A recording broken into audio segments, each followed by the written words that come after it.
नमस्कार। नमस्कार। मैं डॉक्टर अंजू अग्रवाल आपके समक्ष पुनः प्रस्तुत हूँ। हम कवि सूरदास का भ्रमर गीत सार कर रहे हैं। भ्रमर गीत सार के उसी कड़ी को अगले पद्यांश के माध्यम से आगे बढ़ाते हैं। यहाँ पर उद्धव गोपियों को अपना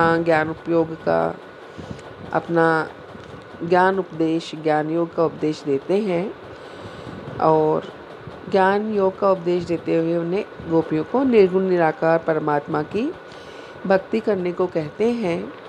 गोपियाँ जो हैं कैसे अपने वाक चातुर्य से उद्धव को बिल्कुल चुप कर देती हैं या उद्धव से किस प्रकार से तर्क वितर्क करती है, वही क्षमता वाग विदग्धता हमको यहाँ दिखाई देती है। चलिए हम इस कड़ी को आगे बढ़ाते हैं।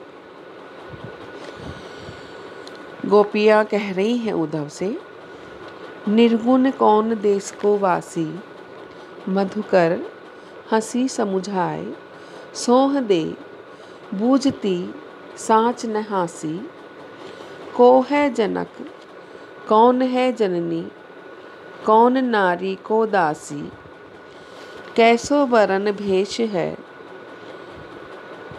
कैसो की ही रस में अभिलाषी, पावेगो पुनि कियो आपनो, जोरे करेगो गासी, सुनत मौन वे रयो बावरो, सुर सबय मति नासी।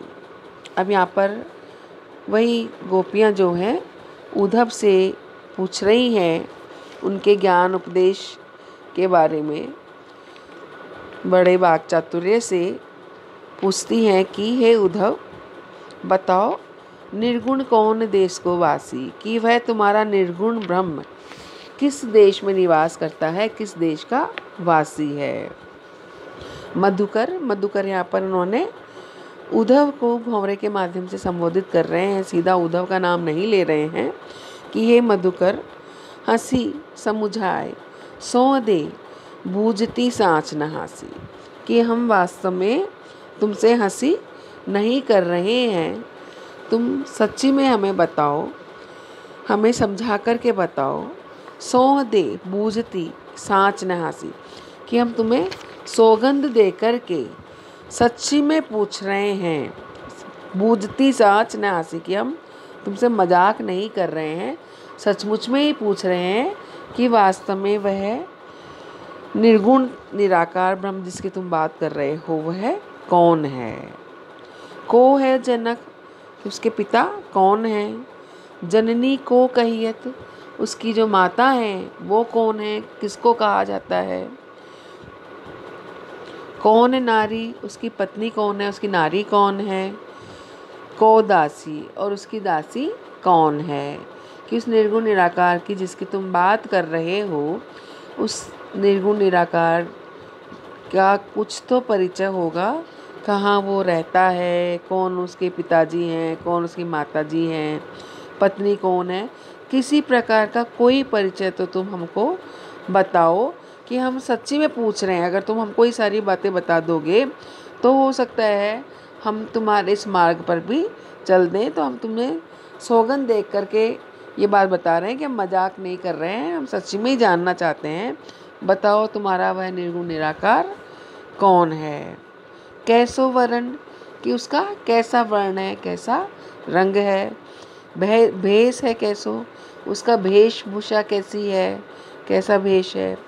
के ही रस के अभिलाषी, और किस रस की वो अभिलाषा रखता है। तो यहाँ पर वो कहती है कि भाई तुम हमको कोई आकार प्रकार रूप तो कुछ तो बताओ, किस चीज़ को हम सामने रख करके उनकी आराधना करें, प्रार्थना करें या भक्ति करें। कोई चीज़ सामने होगी तभी तो हम उसके बारे में सोच करके उसकी भक्ति कर पाएंगे।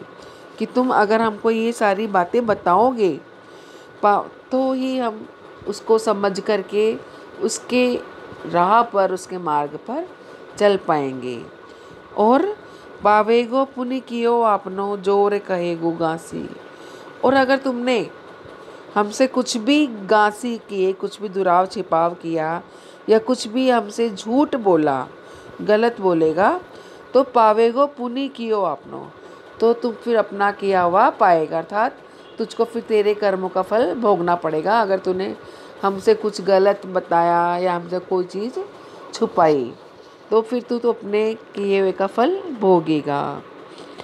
सुनत मौन वे रयो ठग्यो सु, सूर सबय मति नासी, कि उन भोली भाली गोपियाँ जिनको उद्धव समझ रहा था, उन भोली भाली प्रेम में अनुरक्त जो गोपियाँ हैं, उन अनुरक्त प्रेम में अनुरक्त ऐसी भोली भाली गोपियों की ऐसी तर्क वितर्क से परिपूर्ण भाषा सुन करके या उनकी बातें सुन करके उद्धव, जो कि इतना योगों का स्वामी था, इतना शास्त्रार्थ उसको आता था, इतना बड़ा ज्ञानी था, वह भी ठगा सा रह गया, एकदम चुप हो गया उनके प्रेम के आगे, ठगा सा रह गया। सुनत मौन वह रयो ठग्यो सो, कि ऐसे में बेचारा उद्धव तो मौन होकर के ठगा सा रह गया, चुप हो गया।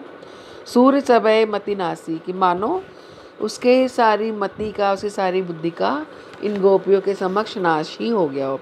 गोपियों के प्रेम के आगे, गोपियों के तर्क वितर्क के आगे, गोपियों के इस निस्वार्थ निश्चल प्रेम के आगे उद्धव का सारा ज्ञान जो है वह मानो समाप्त हो गया, ज्ञान का सारे का नाश ही हो गया, सारी बुद्धि उसकी तो नष्ट हो गई, ऐसा उद्धव को प्रतीत हुआ। तो यहाँ पर सूरदास ने गोपियों का जो प्रेमातिरेक है, उस गोपियों के प्रेम के आगे उद्धव की समस्त बुद्धि जो है वह भी धरी की धरी रह जाती है। तो सूरदास ने बुद्धि पर प्रेम की विजय यहाँ पर दिखाई है। जैसा कि पिछले व्याख्यान में भी हमने बात की थी कि कैसे सूरदास जो हैं सगुण भक्ति शाखा के कवि हैं और उन्होंने निर्गुण निराकार पर सगुण साकार की विजय दिखाई है। तो बड़े ही तर्कों के माध्यम से यहाँ पर गोपियाँ उद्धव को निरुत्तर करते हुए हमको दिखाई देती है। तो सूरदास ने यहाँ पर निर्गुण निराकार भक्ति का खंडन किया है और ज्ञान योग को प्रेम भक्ति के लिए अनुपयुक्त बतलाया है। अनुप्रास और आक्षेप अलंकारों का यहाँ पर सुंदर प्रयोग हुआ है। तो भ्रमर गीत सार में आगे आज की कड़ी के लिए हम इतना ही करेंगे, अगली कड़ी अगले व्याख्यान में जोड़ेंगे। धन्यवाद।